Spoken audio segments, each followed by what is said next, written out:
नमस्कार, आपका राज्य आपकी खबर देख रहे हैं आप। मैं हूं संगीता झा। बुलेटिन की शुरुआत करेंगे उत्तर प्रदेश की खबरों के साथ। खबर यूपी के चंदौली से है, जहां चंदौली के प्रभारी मंत्री संजीव गोंड ने मंगलवार को नियामताबाद ब्लॉक के बाढ़ प्रभावित गांव बहादुरपुर में रतनपुर का दौरा किया। बहादुरपुर के राहत शिविर में रह रहे 291 पीड़ितों से मुलाकात कर उन्होंने हाल जाना और राहत सामग्री वितरित की।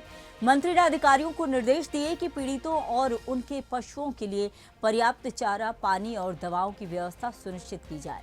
रतनपुर में तुरंत बाढ़ चौकी स्थापित करने के निर्देश भी दिए गए।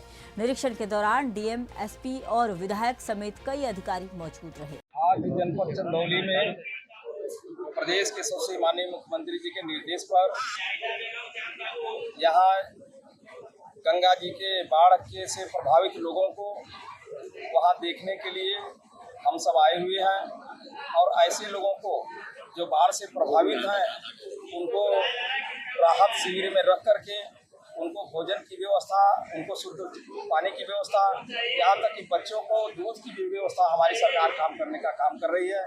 और हम सब अभी निरीक्षण करने जा रहे हैं बाढ़ क्षेत्रों का, और वास्तव में जो घर गिर गए हैं बाढ़ से उसको हम लोग माननीय मुख्यमंत्री जी के निर्देश पर उनको मुख्यमंत्री आवास दिलवाया जाएगा, और जो उनका क्षति हुआ होगा जो बाढ़ से उनको क्षतिपूर्ति हमारे जो है कि अधिकारियों से अभी रिपोर्ट लेकर के जो भी उनका क्षतिपूर्ति होगा उनको क्षतिपूर्ति भी दिलाने का काम करेंगे। खबरों में बात अब यूपी के संभल के बहजोई स्थित नवीन पुलिस लाइन में मुख्यमंत्री योगी आदित्यनाथ 7 अगस्त को दौरे पर आएंगे। वह आनंदपुर गांव में जिले के अस्थायी मुख्यालय का शिलान्यास करेंगे। सीएम योगी 30 से अधिक विकास परियोजनाओं का शिलान्यास और लोकार्पण कर सकते हैं। 2 नए थानों की भी घोषणा संभावित है। मुरादाबाद के कमिश्नर आंजनेय कुमार सिंह ने दौरे की तैयारियों की समीक्षा करते हुए इसे जिले की लिए ऐतिहासिक अवसर बताया। सीएम के लिए विशेष हेलीपैड बनाया जा रहा है और जिला प्रशासन तैयारियों में जुटा हुआ है। जिले को विकास की बड़ी सौगात मिलने जा रही है। परसों 7 तारीख को प्रातः मुख्यमंत्री जी का यहाँ आगमन प्रस्तावित है और उसमें कई सारी परियोजनाओं के बारे में उनके शिलान्यास, उनका लोकार्पण और एक जो जनपद की प्रगति की समीक्षा भी थोड़ी देर के लिए करेंगे। तो उसके लिए सारी तैयारियां की जा रही है। हालांकि बारिश का समय उसके बावजूद जनपद की पूरी टीम लगी हुई है और बहुत बढ़िया तरीके से सारी तैयारियां चली, उसी की समीक्षा करने आए थे। हमें पूरा विश्वास है कि 7 तारीख को हमारे मुख्यमंत्री जी यहाँ आएंगे तो संबल में एक बेहतर प्रोग्राम उनका करा सकेंगे और सभी लोगों को के लिए माननीय मुख्यमंत्री जी का आगमन एक नया सौगात भी लेकर जिला मुख्यालय का जो शिलान्यास भी कार्यक्रम में पूरी संभावना है कि उस दिन माननीय मुख्यमंत्री जिला मुख्यालय का की घोषणा करने के साथ साथ उस दिन शिलान्यास भी करें। खबरों में बात अब यूपी के मथुरा के थाना जमुना पार क्षेत्र के हयातपुर गांव में अज्ञात चोरों ने एक बकरी और 2 बकरे चोरी कर लिए। पीड़ित भानु बघेल ने बताया कि रात 2 बजे जब वह उठे तो जानवर गायब मिले। चोरों ने खूंटे की रस्सी किसी धारदार हथियार से काटी थी। मौके पर लगी ग्राम पंचायत का सीसीटीवी कैमरा भी बंद पाया गया, जिससे जांच को झटका लगा है। ग्रामीणों में सुरक्षा को लेकर नाराजगी है। वहीं सवाल यह उठ रहा है कि आखिर गांव में चोरी की घटनाओं पर पुलिस की सख्ती कब नजर आएगी। बीती हुई रात को मेरी 3 बकरी चोरी हुई, जिसमें 2 बकरे 1 बकरी है। इनकी कीमत लगभग 35 से 40 हज़ार है और उसके रस्से चाकू वगैरह से काटे गए हैं। कुछ रस्सा बाकी खूंटे में है और रात को 2:30 पे कॉल किया, पुलिस आई, बट अभी तक कोई कार्रवाई नहीं हो पाई है। अभी फिलहाल दरोगा जी को एप्लीकेशन दे दिया है। बाकी गाँव में से पहले कई बकरी और कई जगह चोरी ऑलरेडी हो चुकी है, जैसे कि सुअर चोरी, बकरी चोरी, तो आज तक कोई कार्रवाई नहीं हो पाई है। दूसरी बात यह है कि हमारे गांव हयातपुर में चौराहे पर कैमरा लगा हुआ है पंचायती, और मैंने उसकी रिकॉर्डिंग चेक की तो उसमें कोई भी फुटेज नहीं आता। अगली खबर यूपी के कानपुर से है। कानपुर के सरसोल स्थित जर्जर डीटीसी ट्रेनिंग सेंटर की छत गिरने से 2 होमगार्ड मलबे में दब गए। दोनों को गंभीर चोट आई है। हादसे के समय सेंटर में 150 होमगार्ड्स की ट्रेनिंग चल रही थी। पुलिस और एम्बुलेंस मौके पर पहुंची। बड़ा सवाल यह है कि जब टिकरा में वर्षों पहले नया ट्रेनिंग सेंटर बनकर तैयार हो चुका है तो फिर जर्जर भवन में अभी तक ट्रेनिंग क्यों चल रही है? क्या प्रशासन को हादसे का इंतजार था? इस लापरवाही पर जांच और जवाबदेही तय होना बेहद जरूरी है। खबरों में बात अब संभल के असमोली थाना क्षेत्र में पुलिस और बाइक सवार चोरों के बीच मुठभेड़ हो गई। मुरादाबाद निवासी कुख्यात चोर मोहम्मद यूनुस को पुलिस की जवाबी फायरिंग में पैर में गोली लगी, जिसके बाद उसे गिरफ्तार कर अस्पताल में भर्ती कराया गया। उसके पास से तमंचा, चोरी के औजार और बाइक बरामद की गई है। वहीं उसका एक साथी मौके से फरार हो गया। एएसपी के अनुसार आरोपी पर चोरी के 13 मुकदमे दर्ज हैं। पुलिस फरार चोर की तलाश और मामले की जांच में जुट गई है। आज पुलिस को सूचना मिली कि कुछ संदिग्ध लोग बाइक से इधर से जा रहे हैं, तो पुलिस ने उनको रोकने का प्रयास किया। रोकने के प्रयास के दौरान क्रॉस फायर किया उन लोगों ने, जिसपे पुलिस की गोली एक व्यक्ति के पैर पे लगी, जिसको हॉस्पिटलाइज करा दिया गया है। हॉस्पिटल में जो पूछताछ की गई, जो डिटेल्स निकले हैं उसके अनुसार वो एक पेशेवर चोर है जो बिलारी मुरादाबाद का रहने वाला है। अन्य सारी डिटेल्स अभी और इन्वेस्टिगेशन की जा रही है। लगभग सर कितने मुकदमे हैं सर? अभी जो हमने बिलारी से पता किया है वो लगभग 13 मुकदमे, 1 दर्जन मुकदमे पता चल रहे हैं, और भी अन्य जिलों के DCRB से भी हम डाटा भी कलेक्ट। अच्छा, जो गोली लगी उसके कहाँ पे गोली लगी सर? अभी पैर में लगना बताया जा रहा है जी। और शेष और गहराई से पूछताछ करके जो उसका साथी था जो फरार हो गया है उसके विषय में फरार होने में कौन है सर? अभी उसकी हम लोग बातचीत कर रहे हैं और इन्वेस्टिगेट करके पता कर रहे हैं। यूपी के कानपुर में कचहरी रोड स्थित श्री सिंहेश्वर महादेव मंदिर के धर्मार्थ चिकित्सालय परिसर में कुछ अधिवक्ताओं ने अवैध चेंबर बनाने का प्रयास किया। घटना शनिवार दोपहर की है। स्थानीय नागरिकों और मंदिर समिति ने विरोध किया और पुलिस को सूचना दी। वकीलों ने विरोध करने पर लोगों को धमकाया और गाली दी। पुलिस के पहुंचते ही वकील भाग खड़े हुए। मौके से लोहे की जाली और निर्माण सामग्री हटाई गई है। समिति ने कोतवाली थाने में शिकायत दर्ज कराई है और सख्त कार्रवाई की मांग की है। कल रात में तकरीबन 9 बजे के आसपास थाना कोतवाली पुलिस सूचना मिलती है कि यहाँ कचहरी के पास जो है सिद्धेश्वर मंदिर है, वहाँ पे जो धर्मार्थ चिकित्सालय बना हुआ है उसी के पास कुछ वकीलों द्वारा चैम्बर का निर्माण कराया जा रहा है। सूचना पाकर के मौके पे पुलिस पहुंची है, उनको हटवा दिया गया है और जिसकी सूचना बाद के पदाधिकारियों को दे दी गई है। जिसके संबंध में अभी कोई ऐसी जो है शिकायती प्रार्थना पत्र नहीं आया है। एक प्रार्थना पत्र प्राप्त हुआ जिसमें कहा गया है कि भविष्य में ऐसी पुनरावृत्ति न हो। उन वकीलों को इस बात की चेतावनी दी गई है, बाकी संबंधित बार के अधिकारियों को सूचित कर दिया गया है। कौन कौन से अधिवक्ता हैं? अधिवक्ताओं उसमें कई अधिवक्ता थे, उनके बारे में नाम पता किया जा रहा है। रातों में जो पुलिस पहुंची सब हट गए थे, चले गए थे। बाकी उद्देश्य यही है कि आगे ऐसी पुनरावृत्ति न हो और उसकी और भी जांच करा ली जाएगी। अगर कोई तथ्य बनता है, कोई शिकायती प्रार्थना आती है, उस पर कार्रवाई की जाएगी। यूपी के संभल में गंगा नदी का जलस्तर लगातार बढ़ रहा है। बिजनौर बैराज से करीब 2 लाख क्यूसेक पानी छोड़े जाने के बाद हालात विकराल होने की आशंका है। नरौरा बैराज से भी 80,000 क्यूसेक पानी डिस्चार्ज हो रहा है। राजघाट क्षेत्र में गंगा पिछले 12 दिनों से खतरे के निशान के ऊपर बह रही है। प्रशासन ने 5 गांवों में मुनादी कराकर अलर्ट जारी कर दिया है और नावें तैनात कर दी गई हैं। आपदा नियंत्रण विभाग भी पूरी सतर्कता बरत रहा है। कमिश्नर ने स्थिति पर लगातार नजर बनाने का दावा किया है। देखिए, गंगा जी का जो जल है वो प्रवाहित होता है बिजनौर से। हम बिजनौर से ही इसके ऊपर निगरानी रखे हुए हैं। बल्कि केवल गंगा जी का ही नहीं, जितनी हमारी बड़ी नदियां हैं, चाहे रामगंगा हो, चाहे दादर हो, चाहे कोसी हो, सभी की बराबर निगरानी की जा रही है। अभी पानी आ रहा है, पर वो पानी इतना ज़्यादा चिंता का विषय नहीं है। जो इसके बाद अगर स्थिति और खराब होती है तो उसके लिए सभी तत्परता से सारे काम किए जा रहे हैं। सभी प्रकार की तैयारियां भी पूरी की जा चुकी हैं और अर्ली वार्निंग सिस्टम को एक्टिवेट कर दिया गया है।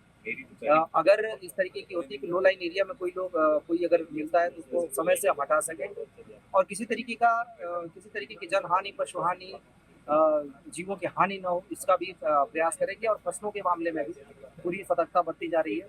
हमें पूरा विश्वास है कि अगर इस तरीके की परिस्थिति आई तो उससे निपटने के लिए हमारी पूरी तैयारी है, पूरी सक्षम है। सर, कुल कितना करंट पानी आने की सूचना है? कितने गाँव को कुछ खाली कराने की है? देखिए, अभी उतनी ज़्यादा चिंता का विषय नहीं है, क्योंकि 5,000 क्यूसेक या 6,000 क्यूसेक पानी बहुत ज़्यादा बड़ी स्थिति नहीं पैदा करेगा। खबरों में बात अब बिहार की। बिहार के समस्तीपुर जिले के मोहिउद्दीन नगर प्रखंड में निर्वाचन आयोग के विशेष गृह पुनरीक्षण अभियान के दौरान एक चौंकाने वाला मामला सामने आया, जिसमें अमेरिका के राष्ट्रपति के नाम पर ग्राम हसनपुर वार्ड 13 में आवासीय प्रमाण पत्र का ऑनलाइन आवेदन किया गया। बारकोड में छेड़छाड़ की पुष्टि होने के बाद 4 अगस्त को संबंधित राजस्व अधिकारी ने आवेदन को निरस्त कर दिया और मामले की जांच साइबर थाना समस्तीपुर को सौंप दी गई है। इस घटना ने प्रशासन से इस घटना के बाद सख्ते में है। फिलहाल मामले में फर्जीवाड़ा करने वालों पर कड़ी कानूनी कार्रवाई की मांग की जा रही है। खबरों में बात अब गुजरात की। गुजरात की सूरत पुलिस ने आगामी त्योहारों को ध्यान में रखते हुए 20 ड्रोन कैमरों का ट्रायल किया। नीलगिरी ग्राउंड में हुए इस परीक्षण में पुलिस आयुक्त अनुपम सिंह गहलोत समेत वरिष्ठ अधिकारी मौजूद रहे। ड्रोन की कवरेज 5 किलोमीटर है और इनसे अपराधियों की पहचान कर कोर्ट में सबूत के रूप में पेश किया जाएगा। इन कैमरों को एसओजी, क्राइम ब्रांच और पीसीबी टीमों की निगरानी में लगाया जाएगा। खुद अफसरों ने ड्रोन उड़ाकर तकनीकी जांच की। यह पहल त्योहारों में भीड़ और सुरक्षा नियंत्रण के लिहाज से बेहद जरूरी मानी जा रही है। गुजरात के सूरत में ड्रोन से सुरक्षा अपराधियों पर अब पूरी तरह से नजर रखी जाएगी। सूरत शहर पुलिस कुल 20 जितने ड्रोन के साथ एक ड्रोन स्क्वाड चालू किया है। उसमें हमारे 5 किलोमीटर दूर तक जा सके इतनी रेंज के जो 20-25 लाख रुपए कीमत के एक ड्रोन ऐसे हमारे पास कुल ड्रोन है, जिसमें कुल इन 20 ड्रोनों का उपयोग करके हम लोग आने वाले समय में त्योहारों का सीजन है उसमें क्राउड मैनेजमेंट करना, ट्रैफिक मैनेजमेंट करना, गुनाहित प्रवृत्ति वाले विस्तार के ऊपर वॉच रखना, कॉम्बिंग ऑपरेशन हम लोग करते हैं, सर्च करते हैं। तो ऐसे विस्तारों में गुनहगारों का फुटेज बना के उनकी प्रवृत्तियों को जो है कोर्ट में हम लोग प्रस्तुत कर सकें, सजा दिला सकें और डेली ये यूज़ हो इसके हिसाब से। तो सभी जितने डीसीपीज हैं, 6 डीसीपी, क्राइम ब्रांच, ट्रैफिक और एसओजी में ये ड्रोन रहेंगे और इसे एवरीडे हम लोग यूज़ करते रहेंगे, जिससे हमें सूरत शहर में लॉ ऑर्डर को अच्छे से हम लोग जाड़ भी सकें। खबर मध्य प्रदेश के धार जिले से है, जहां नाबालिग छात्रा से छेड़छाड़ और अश्लील वीडियो वायरल करने वाले आरोपी नदीम पर प्रशासन ने बड़ी कार्रवाई की है। सुदर्शन न्यूज की ग्राउंड जीरो रिपोर्टिंग के बाद राजस्व विभाग ने शमशान घाट की लगभग 5 बीघा सरकारी भूमि पर से अवैध कब्जा हटाया। मुक्तिधाम की जमीन को तारबंदी कर सुरक्षित किया गया है। हालांकि शासकीय भूमि पर बने अवैध मकान पर अब तक कोई कार्रवाई नहीं हुई। ग्रामीणों ने आरोपी पर सख्त कार्रवाई और मकान पर जल्द बुलडोजर चलाने की मांग की है। जी, हमने सुना है कि रास्ता रोका गया था किसी अन्य आदमी ने। ये कितनी जगह होगी कुल मिला के एवरेज? ये करीब से 12-15 बीघा अनुमान। आपका नाम? मैं शंकर सिंह चुंडावर। मामला क्या है? किस मामले में अतिक्रमण की कार्रवाई की जा रही है? ये सर छेड़छाड़ी के हिसाब से। कौन है छेड़ से कर? वो नदीम खान के हिसाब से और कोई आदिवासी बबलू करके उनकी लड़की का है। द्वारा एसडीएम साहब को ज्ञापन दिया गया था, जिस कारण उन्होंने पूर्व सप्ताह में मौका मुआयना करा और मौके पे शमशान घाट की भूमि पर अतिक्रमण पाया गया। इसका उन्होंने आदेश दिया था पंचायत को कि उक्त जमीन की बाउंड्री वॉल की जाए और बाउंड्री वॉल करके ग्रामीण जनों को मुक्तिधाम हेतु सुविधा दी। इनका जो मकान है वो शासकीय जमीन में है कि उनकी निजी जमीन में? उनके मकान के लिए पृथक से साहब अलग से प्रकरण चल रहा है। जमीन जो है ये शासकीय है, 311 नंबर। वो जमीन क्या शमशान की है जो मकान है वो? नहीं, ये शासकीय भूमि है सर। उसको हटाने की क्या प्रक्रिया कर रहा है प्रशासन? हटाने की प्रक्रिया अलग से न्यायालय में इसकी प्रस्तावित चल रही है। ग्रामीण जनों द्वारा पहले भी आवेदन दिए जा चुके हैं, रिपोर्ट जा चुकी है और न्यायालय से ही इसका जो भी है निराकरण। अब बात करते हैं मध्य प्रदेश के बुरहानपुर जिला की, जहां पंचायत कार्यालय में जन सुनवाई के दौरान सामाजिक न्याय विभाग के मोबिलिटी इंस्पेक्टर मुकेश डहारे ने आत्मदाह करने का प्रयास किया। मुकेश डहारे का आरोप है कि विभाग में फर्जी नियुक्ति हुई है और 3 महीने से उनकी शिकायत पर सुनवाई नहीं हो रही। आक्रोश में उन्होंने खुद पर पेट्रोल डाल लिया, लेकिन मौके पर मौजूद पुलिसकर्मियों ने समय रहते पेट्रोल की बोतल छीन ली। डिप्टी कलेक्टर पल्लवी पौराणिक ने उनकी बात सुनी और समस्या का समाधान करने का आश्वासन दिया। इस घटना का वीडियो सोशल मीडिया पर वायरल हो रहा है। पट्टे मिले थे 98 30 साल के लिए, लेकिन इसी नारायणगंज इसमें अपने तरीके से उसका अधिकार के नाम से वो जमीन को आवंटित करेगा। इसकी हम विधिवत जांच करवाएंगे। अगर फर्जी पाएगा उनको जांच करा दे, विधिवत उनकी जांच करें। अगर फर्जी होगा इस संविधान के चौथे स्तंभ के रूप में हमारे बीच में है। मैं आपके माध्यम से मध्य प्रदेश शासन को भी और जिला कलेक्टर बुरहानपुर को भी एक गंभीर विषय से अवगत कराना चाहता हूं, जिसके लिए आज इतनी बड़ी संख्या में मालवी वार्ड क्रमांक 16 के राजीव नगर और सुभाष नगर के निवासीगण पहुंचे हैं। इनके पास 30-30 साल के स्थायी पट्टे राज्यपाल के द्वारा दिए हुए हैं। इसके नवीनीकरण के लिए जब हम यहाँ पर आए तो कुछ दिन पहले ये पता चला कि 54/1 पर 1,46,683 वर्ग फीट भूमि कबीर निर्णय मंदिर को अस्थायी रूप से वृक्षारोपण के लिए कब्जे में दी गई है। एमपीएलआरसी में कोई ऐसा प्रावधान नहीं है कि किसी शासकीय भूमि को किसी को कब्जे में दिया जा सके। और सबसे बड़ी ताज्जुब की बात यह कि वहां पर तमाम रहवासी लोग निवास कर रहे हैं जिनको स्थायी पट्टे मिले हैं। 2.5 लाख रुपए शासन ने दिया, नए मकान बने हुए हैं, वहाँ स्कूल संचालित है, वहाँ 2 मंदिर हैं, सबमर्सिबल पंप वहाँ है जिससे पूरे वार्ड को पानी जाता है। मैं निवेदन आपके माध्यम से करना चाहता हूँ कलेक्टर साहब से, इस पूरे प्रकरण को जिस नंबर पे दर्शाया गया वो कहीं अस्तित्व में नहीं है। हमने इसकी जांच निकलाई। खबर में अब बात करते हैं कर्नाटक की, जहां राज्य सरकार द्वारा कर्मचारियों की मांगों पर स्पष्ट आश्वासन न देने के कारण कर्नाटक के प्रमुख परिवहन निगमों के कर्मचारी हड़ताल पर चले गए हैं। केएसआरटीसी, बीएमटीसी, एनडब्ल्यूकेआरटीसी और केकेआरटीसी में बस सेवाएं पूरी तरह बाधित हो गई हैं। मुख्य मांगों में बकाया वेतन, सेवा सुरक्षा, 7वें वेतन आयोग की सिफारिशों का कार्यान्वयन और सेवानिवृत्त लाभ शामिल हैं। चिकौड़ी बस स्टेशन, जहां 2800 कर्मचारी कार्यरत हैं, में 618 बसें संचालन के लिए हैं, लेकिन कर्मचारी बस डिपो तक नहीं पहुंचे। यात्रियों को बस का लंबा इंतजार करना पड़ रहा है, जिससे यात्रा प्रभावित हो रही है। फिलहाल के लिए इस बुलेटिन में इतना ही। देश दुनिया की तमाम खबरों के लिए बने रहिए सुदर्शन न्यूज के साथ। जय हिंद।